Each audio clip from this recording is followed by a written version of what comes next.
Hello dear students, good morning. स्वागत है आप सबका एक बार फिर डीपीएस की ऑनलाइन क्लास में। जैसा आप सबको मालूम है कि मैं आपको ट्यूसडे से शुरू हो गया हूँ ऑनलाइन क्लासेस लेना, और आज हमारी क्लास नंबर 5 हो जाएगी, यानी कि सैटरडे है आज। तो मैं आपको एक बार फिर वापस वही चैप्टर कंटिन्यू करवाने के लिए आया हूँ। आपको पता देखो हम पढ़ रहे थे, वही मैं एक बार आपको विश्लेषण बता देता हूँ प्रीवियस में हमने क्या पढ़ा था। सबसे पहले क्रॉप एंड इस टाइप्स पढ़े, उसके बाद एग्रीकल्चर प्रैक्टिसेस से शुरू किया, फिर हमने उसके अंदर 8 स्टेप पढ़े। फर्स्ट प्लाउजिंग पढ़ा, उसके बाद सेकंड सोविंग पढ़ा, थर्ड नंबर पे प्रोवाइडिंग मैन्योर एंड फर्टिलाइजर्स पढ़ा, और 4 नंबर पर इरिगेशन, जो कि हमने कल की क्लास में पढ़ा था, सिंचाई।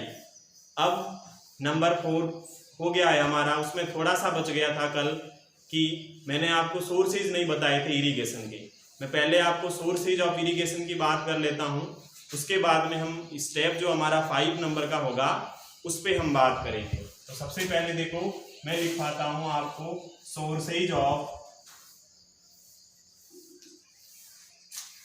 इरिगेशन। सोर्स का मीन्स होता स्रोत। ये मैंने आपको सारा बता दिया है कि इरिगेशन होता क्या है, उसके अलावा मैंने डेफिनेशन बताई, उसके बेनिफिट्स बताए, ये सारा मैंने आपको लास्ट क्लास में बता दिया है। अब मैं पहले सोर्सेज की बात करूंगा इरिगेशन के, यानी कि ऐसे कौन से स्रोत है जिसे क्या होता है कि सिंचाई की जाती है। तो सबसे पहले 2 टाइप्स में हम पढ़ेंगे, एक तो ट्रेडिशनल सोर्सेज, एक पढ़ेंगे मॉडर्न सोर्सेज। सबसे पहले नंबर 1 पे traditional sources, TRADITIONL, traditional, SOURCES। Traditional का मीन्स होता है पारंपरिक,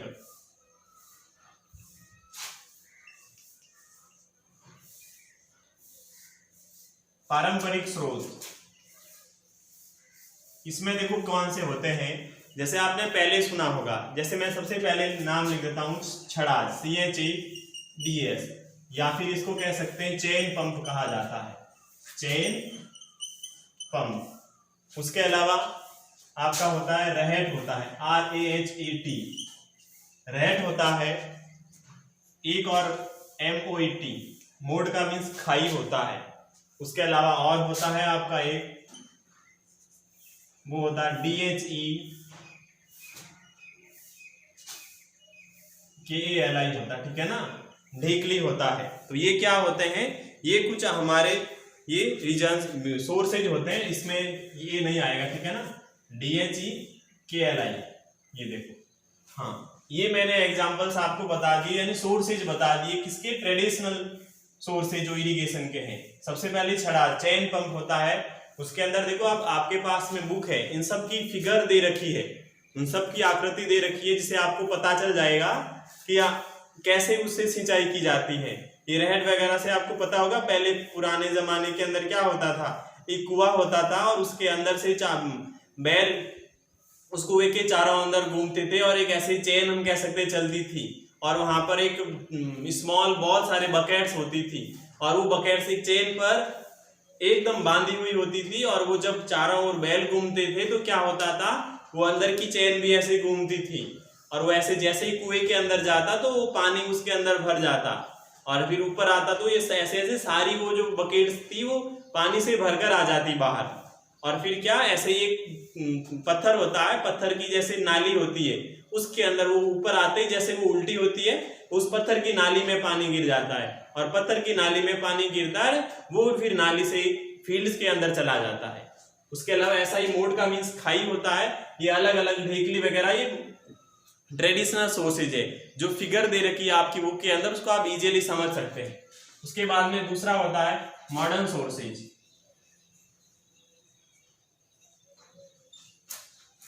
मॉडर्न सोर्सेज में होता है आज के जमाने की, यानी कि आधुनिक स्रोत। आधुनिक स्रोत में देखो क्या होता है, जैसे ट्यूबवेल, उसके अलावा इलेक्ट्रिक पंप, और होता है डीजल पंप।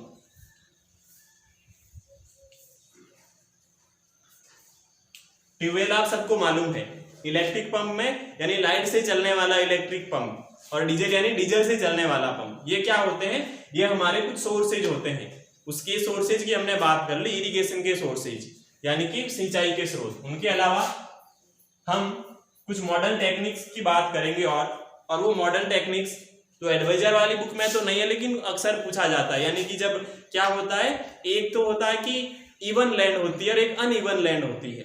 इवन लैंड का मीन्स होता है समतल जमीन, और अनइवन का मीन्स होता है उबड़ खाबड़ असमतल। ऐसी जब जमीन होती है तो उस पर कैसे सिंचाई की जाती है, तो वो होता है मॉडर्न टेक्निक है वो भी। और उसके अंदर आते हैं जैसे एक तो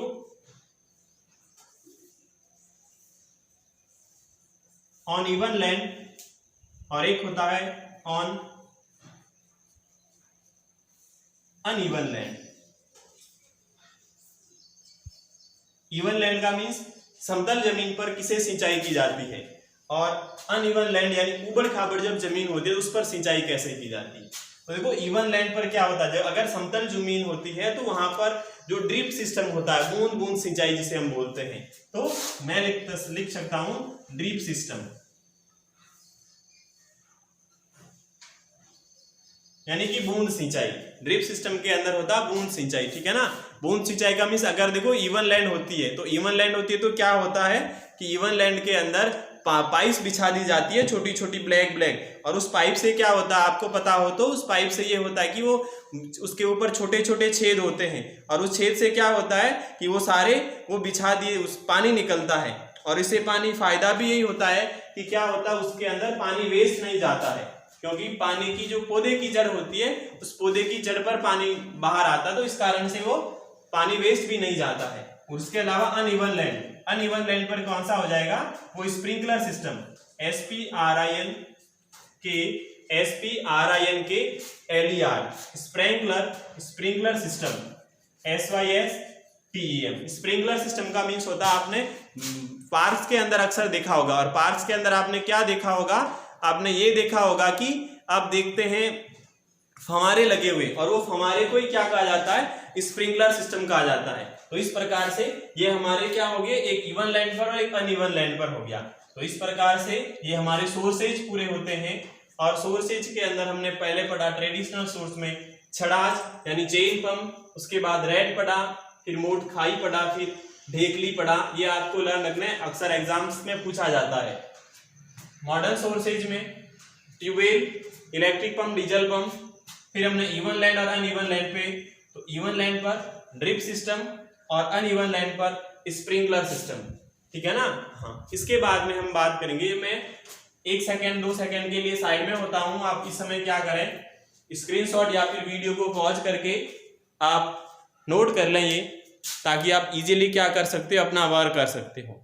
फिर मैं शुरू हो रहा हूं, नेक्स्ट हम टॉपिक लेकर आएंगे हैं, और वो अगला हमारा होगा, जैसे कि आपने पढ़ा था क्रॉप का प्रोटेक्शन करना। प्रोटेक्शन का मीन्स होता है सुरक्षा करना फसलों की, ये हम पढ़ेंगे, जो कि हमने लिखा था ना नंबर 5 पर, वो स्टेप लिखा था, वो अब पढ़ने जा रहे हैं, प्रोटेक्शन ऑफ क्रॉप्स। तो इससे पहले देखो आपके पास एडवाइजर वाली बुक है, इसके अंदर दे रखा है वो रिमूवल ऑफ वीड्स दे रखा है नंबर 5 पे। रिमूवल ऑफ वीड्स में होता है जैसे जो खरपतवार होती है ना, उस खरपतवार को क्या करना, हटा देना। तो मैं आपको नंबर 5 जो स्टेप है वो करवाने जा रहा हूं।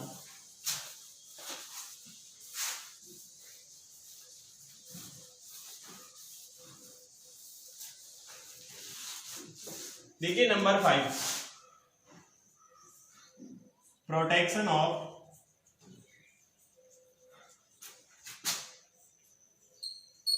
क्रॉप्स, फसलों की सुरक्षा करना। ये फसलों की सुरक्षा करना, देखो क्या होता है, अगर किसान ने अपने खेतों में फसलें बोई है तो उसको क्या करना पड़ेगा, उसको बहुत हार्डवर्क करना पड़ता है। बिना हार्डवर्क के प्रोडक्शन नहीं होता है। आपको पता होगा कि जो किसान होते हैं वो नाइट में भी खेतों में रहते हैं, उसके अलावा अपने खेत के चारों ओर में फेंसिंग करते हैं। फेंसिंग का मीन्स होता है बाड़ करना, वो भी करते हैं। उसके अलावा अगर कोई डिजीजेज वगैरह हो जाती है फसलों को, उसके अंदर कीट पतंग पड़ जाते हैं, बैक्टीरिया हो गया, फंगस हो गया, तो उससे क्या होता है, वो फसलें नष्ट हो जाती है। इस कारण से क्या होता है, वो क्या करता है आपको पता है, स्प्रे करता है, यानी कि वो वीडीसाइड कह सकते हैं, बैक्टीरियोसाइड कह सकते हैं, फंगीसाइड्स कह सकते हैं, उसको क्या करता है, उसका छिड़काव करता है। इस कारण से वो यानी बहुत मुश्किल काम होता है एक किसान के लिए फसल का प्रोटेक्शन करना। तो मैं आपको सबसे पहले, जैसे आप एडवाइजर की बुक है आपके पास, तो उसमें रिमूवल ऑफ वीड्स दे रखा है, तो मैं प्रोटेक्शन ऑफ क्रॉप्स लिख करके आपको पढ़ा रहा हूँ और इसमें मैं सारा बता दूंगा रिमूवल ऑफ वीड्स, ठीक है ना। तो हम आप क्या करेंगे, एक टेबल लिख रहे हैं ये प्रोटेक्शन ऑफ क्रॉप्स के लिए, वो टेबल आपको नोट करना है, ठीक है ना। तो इसके अंदर आपको क्या करना पड़ेगा कि मेरे साथ साथ में करो तो भी अच्छा है, या नहीं करो तो भी अच्छा, बाद में कर सकते हैं। तो सबसे पहले मैं इधर लिख रहा हूं आपके SN, थोड़ा उधर लिख देता हूं, SN मतलब सीरियल नंबर, फिर मैं लिखता हूं प्रॉब्लम्स। प्रॉब्लम्स का मीन्स क्या हो जाएगा हमारे लिए, प्रॉब्लम्स यानी कि समस्याएं हो जाएगा। उसके बाद में हम बात करेंगे, और ये बात करेंगे वो क्या, वो आएगा हमारा identification of problems.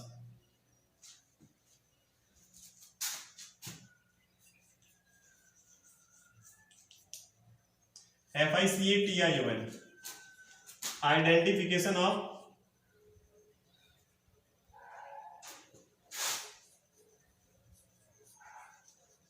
Problems. Identification of problems का मीन्स ये होता है कि क्या होता है कि हमारे को पहचान कैसे करनी है, किसकी, आइडेंटिफिकेशन यानी पहचानना, प्रॉब्लम्स यानी समस्या को हम पहचानेंगे कैसे। उसके बाद में हम बात करेंगे major effects, adverse effect on crops, ADVERS, adverse effect on crops. Adverse effect on crops का मीन्स होता है कि फसलों पर विपरीत प्रभाव, और लास्ट में हम प्रिवेंटिव मेजर्स करेंगे। प्रिवेंटिव मेजर का मीन्स हो गया बचाने के तरीके।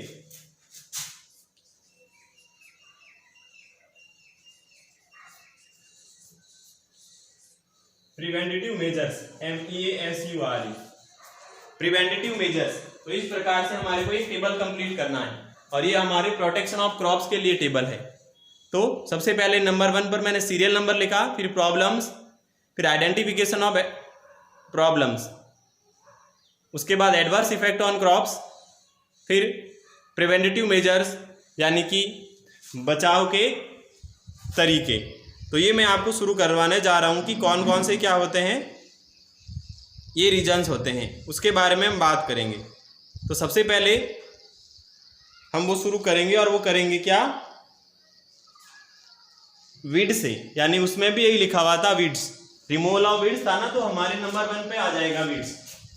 तो ये नंबर 1, और नंबर 1 पे हमारा हो जाएगा WEEDS, वीड्स। वीड्स का मीन्स हिंदी में होता है खरपतवार, अवांछित पौधे। जैसे हम, आपको पता है ना क्या करते हैं, वो निराई गुड़ाई करते हैं ना हमारे खेतों में, तो यही रीजन होता है निराई गुड़ाई करने का, कि जो भी अवांछित जो आपके प्लांट्स होते हैं उसको हटाने का जो कार्य होता है वो।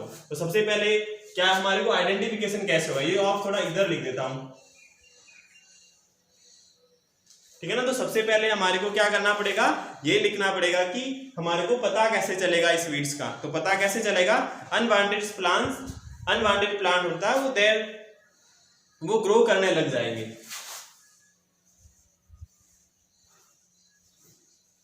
अनवांटेड प्लांट्स ग्रो करने लग जाएंगे फसल के साथ साथ में। तो unwanted plants that grow along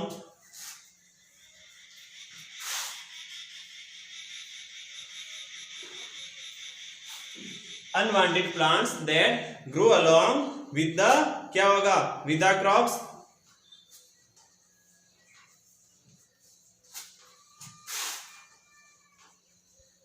with the crops यानी कि फसलों के साथ में क्या करने लग जाएंगे, अनवांटेड प्लांट्स का मीन्स हो गया अवांछित पौधे, जिसको खरपतवार कहते हैं, वो क्या हो करेंगे, वो वृद्धि करने लग जाएंगे। और इसके अलावा हम उसके साथ में और क्या होगा कि हमारे को क्या करना पड़ेगा, नेसेसरी न्यूट्रिशंस देना पड़ेगा, वो रीचिंग द क्रॉप प्लांट्स, वो अगर नहीं लिखते तो भी इतने से ही हमारे को पता चल जाएगा। अब हमारे को आगे जो है उसका एडवर्स इफेक्ट क्या पड़ता है। तो देखो एडवर्स इफेक्ट क्या पड़ता है, एडवर्स इफेक्ट ये होता है कि अगर हमारे खेतों के अंदर निराई गुड़ाई हम नहीं करते तो एक तो हमारी जो फसल होती है उस फसल की जो ग्रोथ होती है ना और डेवलपमेंट, वो ग्रोथ और डेवलपमेंट रुक जाता है। क्यों रुक जाता है? क्योंकि अगर वीडिसाइड अगर पास में ज्यादा है, खरपतवार अगर ज्यादा है, वीड्स अगर ज्यादा है, तो क्या होगा, एकदम जो हमारी फसल होती है उस फसल को क्या नहीं मिलेगा, ना तो सनलाइट मिलेगी और ना ही उसको ज्यादा जगह मिलेगी जो उसको एयर के लिए। इस कारण से क्या होता है कि वो वृद्धि नहीं करेंगे। तो हम ये कह सकते हैं कि वृद्धि रुक जाती है। तो crops do not gate sufficient, crops do not gate sufficient, sufficient का मीन्स होता है पर्याप्त। Crops do not gate sufficient light जो होती है वो हम न्यूट्रिशन भी कह सकते हैं, और proper sunlight, NUTRIENTS, nutrients and proper sunlight.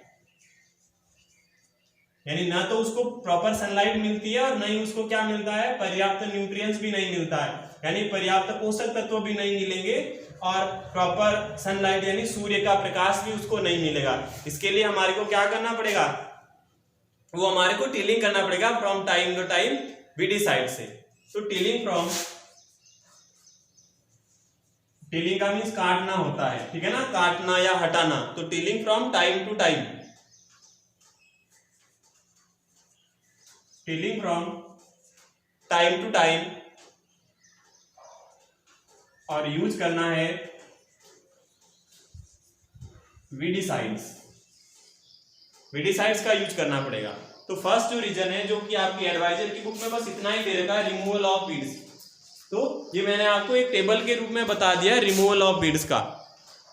इसके अलावा जैसे और कौन से होते हुए मैं आपको समझा के बता देता हूं, क्योंकि आपकी जो एडवाइजर की बुक है उस बुक के अंदर इतना डिटेल में नहीं दे रखा है।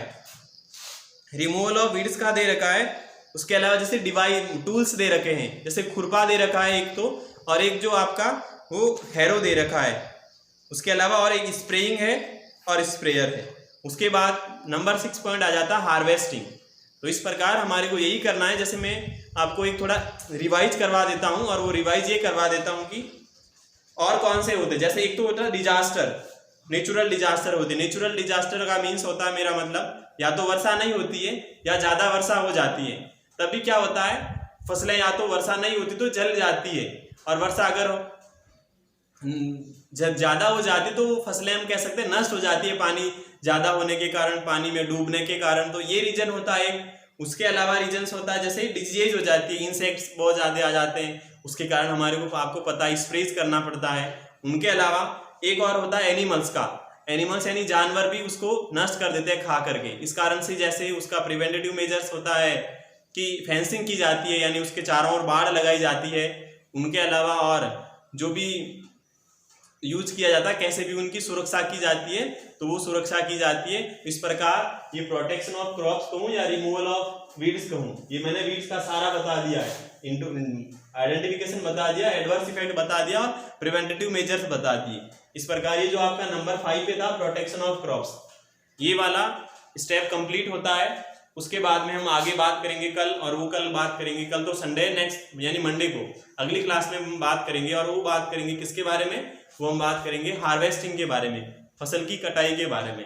तो मैं आशा करता हूँ आपने सारा होमवर्क किया होगा, आज का भी करें जरूर। कल संडे है आपके पास में, तो संडे को एकदम जो भी 5 क्लासों का मैंने वर्क डाला है वो आप वर्क करें। आज का HW वही है, मैं पहले सोर्सेज लिखवाए थे इरिगेशन के, वो सोर्सेज आपको नोट करना है। और फर्स्ट नंबर 5 ये प्रोटेक्शन ऑफ क्रॉप्स लगा करके ये करना है आपको। ऐसे करो तो भी अच्छी बात है, अलग अलग पॉइंट्स डाल कर करो तो भी अच्छी बात है, क्योंकि बुक में सिर्फ वीड्स का दे रखा है, ज्यादा इतना नहीं दे रखा है। ठीक है, तो आपसे विदा लेता हूँ, वापस लौटूंगा मंडे को। तब तक के लिए bye bye, have a nice day.